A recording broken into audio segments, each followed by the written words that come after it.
Aujourd'hui, on va parler de la toute dernière vidéo d'Abba Sadiq alayhi salam. Pourquoi est-ce que Dieu permet que vous soyez égarés alors que vous êtes sur le chemin de la vérité? Tout cela en lien avec le fameux conseil de l'imam Ahmed al-Hassan alayhi salam. Dieu n'égare jamais son serviteur sincère. Et tout tient dans ce concept de la sincérité. Donc Abba Sadiq alayhi salam nous explique que la sincérité, c'est la clé pour surmonter la peur, surmonter le doute, surmonter les hésitations chez le croyant.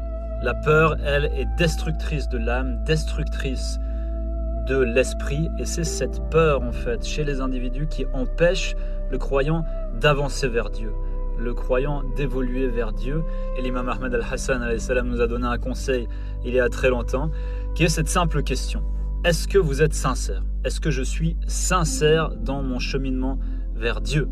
Et si je suis sincère, alors je n'ai aucun souci à me faire, car Dieu va me guider. L'imam Ahmed al-Hassan nous a rappelé, nous a donné cette clé qui est ce slogan: Dieu n'égare jamais son serviteur sincère.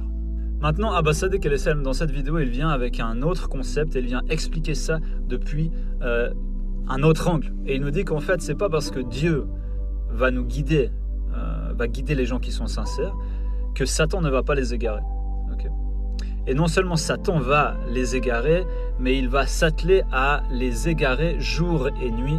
En vérité, c'est la mission de Iblis, la mission de Satan, et on ne peut pas éviter cela.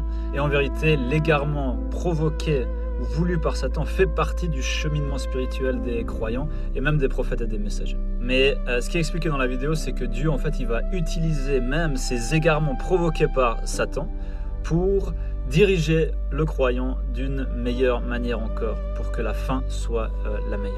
Et donc on retrouve ce schéma spirituel chez de nombreux prophètes et messagers, notamment chez Adam qui fait une erreur, qui enfreint la loi de Dieu, puis qui est pardonné et guidé par Dieu.